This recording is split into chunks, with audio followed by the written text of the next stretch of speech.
How do you see us getting this thing rolling? I really don't know. Do we need to watch somebody else's podcast real quick and go copycat?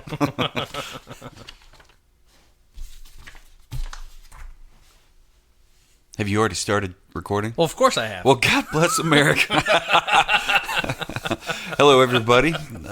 We are, I'm Jonathan, and across the table from me is W2. We are your podcast hosts for Savor the Burn, and Savor the Burn.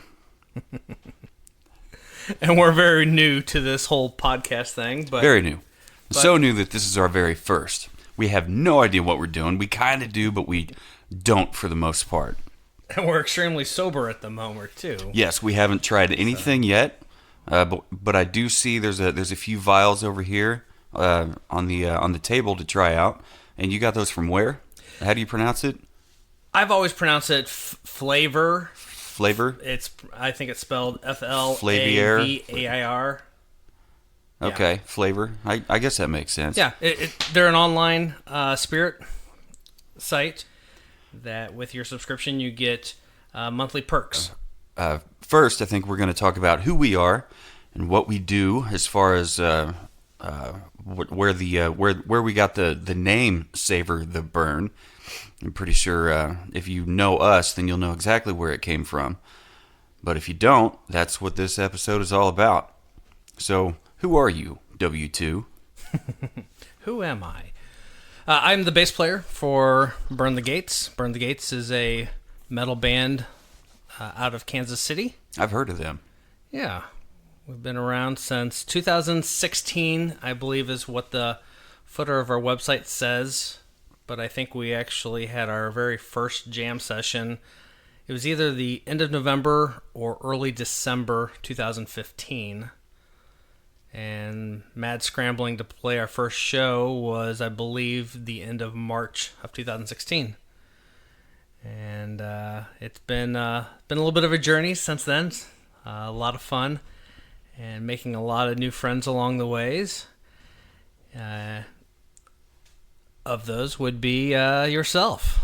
Yeah, definitely. I'm also in Burn the Gates. I'm the vocalist. I'm not sure many people call me a singer. I'm not sure what I do as singing, but whatever you want to call me. I've been called a lot worse, I'm sure. I also sing in a band called Into Existence. Both of us have been in several bands over the years, so I'm sure we'll get into that later with our stories, with what the drinks remind us of. If there is a correlation to any of these things, like this reminds me of the time, who knows? Back in my day. Well, back before the Earth's crust was cool, as it was still cooling when we rode the Mayflower over. I did not ride the Mayflower over. I'm not that damn old. We're still in our 40s, so we decided we're going to start a podcast. For a couple And what more is months. this? What is this even about? I'm pretty sure this is about just sipping drinks and telling stories. Yeah. Trying new whiskeys, bourbons, possibly wines or cocktails. Definitely cocktails. That's got to be part of it. Mm-hmm. And Yeah, I think it was even before you joined Burn the Gates that we kind of, the friendship was there, and we kind of figured out that we both enjoyed whiskey. And actually, I think probably one of the very first ones was probably the Slipknot number 9. Yeah, That kind of we had talked about that. spearheaded that. Maybe a year or something before I even started the band. Mm-hmm. I think you had posted a picture of it. Like, it had just come out. I didn't have it yet. Wasn't quite sure where to get it. But my liquor lady in Raytown, she's retired now, unfortunately. But she ordered me a bottle of it, and I was able to try it out. And I remember liking it a lot. I remember it. I think it had a bit of a Korn kind of flavor to it. Not Korn the band, but like, actual Korn taste to it. Some you get out of moonshine. But it was really good. Yeah, I've got somewhere from the first Burn the Gates album CD release party you had Into Existence play. And I have a selfie of you and me, like I'm busy singing on stage, but stage. I've always got time to take a selfie. I don't care where I am. I guess I'm a camera hog. Good time. That whiskey number 9 from Slipknot, I thought for sure I had at least a little bit left, and as I was kind of going through the cabinet the other day, I could not find it, and as I started doing some cleaning, I found the empty bottle in the lower cabinet, so it is definitely no longer with us. But the liquor store down the street has a bunch of those, but more so that I'm interested in, they had about a dozen of the reserve that I might have to pick up. Okay, yeah. So when they started, it was just the one. It was the Slipknot number 9, and it was that was all they had. And that's really all we ever could have asked for. It was more than we could have asked for. And those that know, Slipknot's from Iowa. Yes. Therefore, it's a corn whiskey.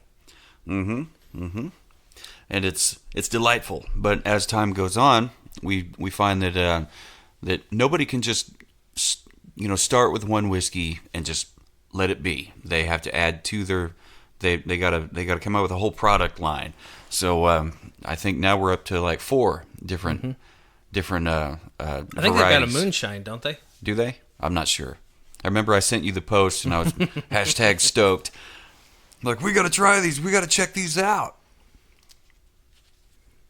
But yeah, there's definitely the reserve, which is kind of a little bit more of a premium variation on that. So, I don't know. Stay tuned. We'll get into that, hopefully. Hopefully, if everybody likes it and everybody likes it, meaning the podcast, we'll definitely keep doing it, and we'll try things out, and do maybe do some product reviews, taste test comparisons, that sort of thing. So that's who we are. That's what we do as far as us being in the same band, and we haven't even touched on any of Wayne's bands that he's been in.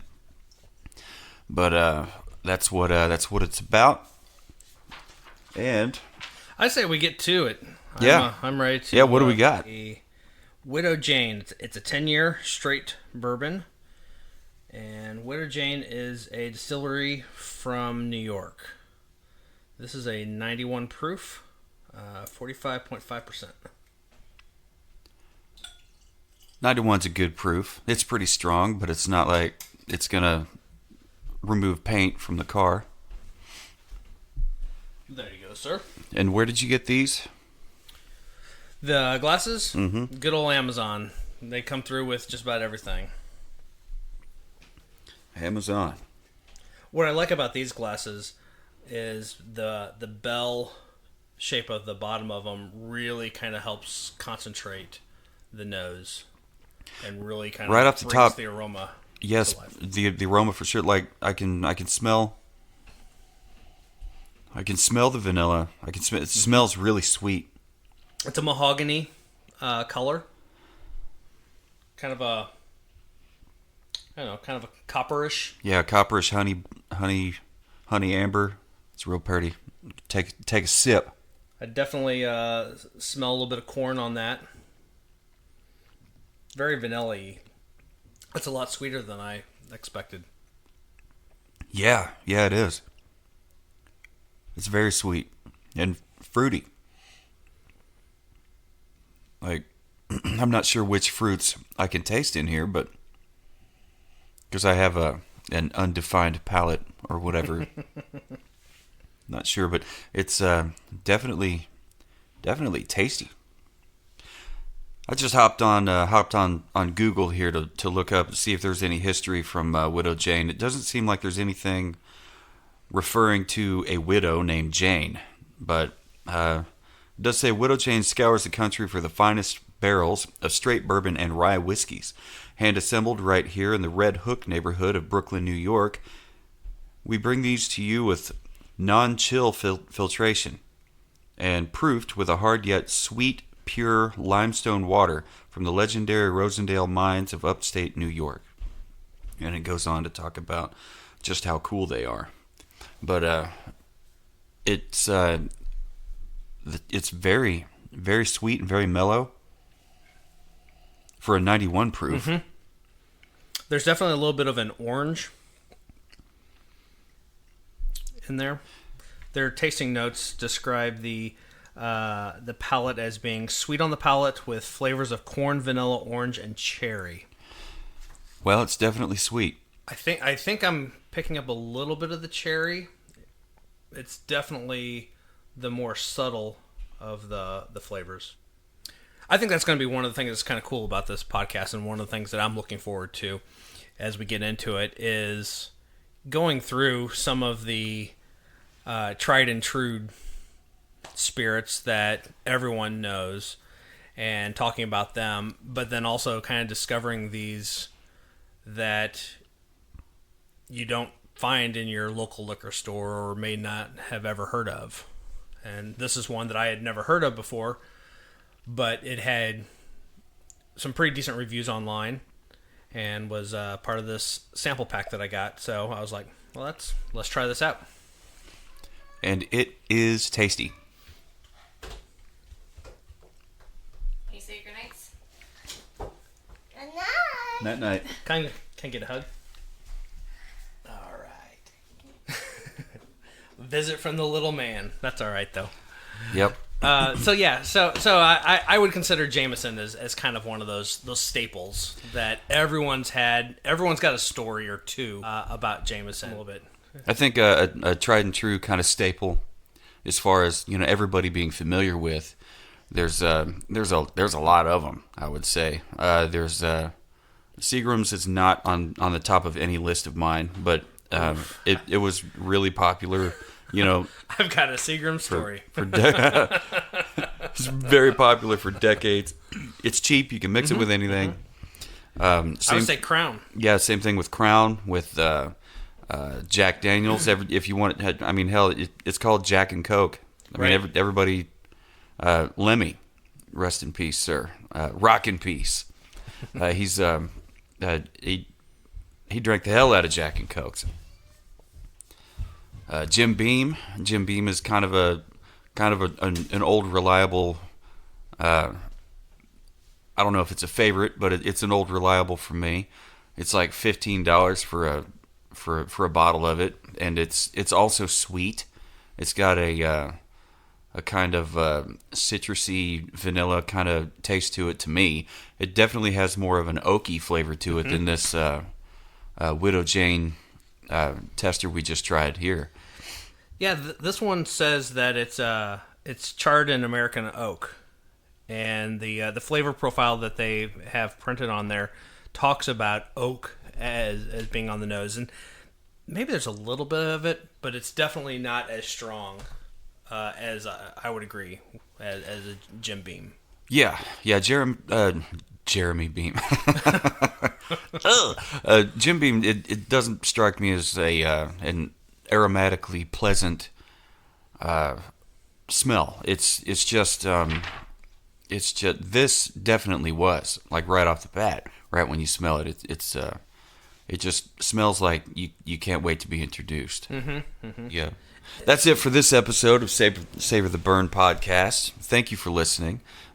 Feel free to reach out to us at any and all of our social medias at info@savortheburn.com. Reach me at jonathan@savortheburn.com and Wayne at w2@savortheburn.com, our three emails. And we will be happy to reply and look into your suggestions, your comments, concerns. If you just want to vent, say you guys fucking suck, we'll read it. We may even give you a shout out and a thank you for pointing that out, bringing that to our attention. So, or we may just end up making fun of you. We don't know yet. We haven't reached that point yet. This is still or all the above. All the above. Yeah, we may thank you for giving us the input and make fun of you at the same time. Who knows? But chances are we're not going to put you on blast as far as personal name, address, telephone number. But we definitely want to hear from you, and we definitely want to get your thoughts and your suggestions. And seriously, yeah, if you have, even if it's hey, have you tried this? Let us know, and I think we'd love to try it. Yeah, we eagerly await your feedback. We eagerly await your feedback until we figure out what it is that we want to do. So for now, we're going to rely on you as far as to what you would like us to do until we figure out what it is that we want to do. We have a pretty good idea as to what we want to do, and we're going to explore those avenues as far as we see fit. But we're at this point we are open to suggestions, and we are really looking forward to seeing what it is that this can and will become. So once again, thank you for listening to Savor the Burn podcast, and until next time, keep on burning. Thank you very much, guys. All right, we'll talk to you later. Bye. Later. Episode 1 in the books. Woohoo!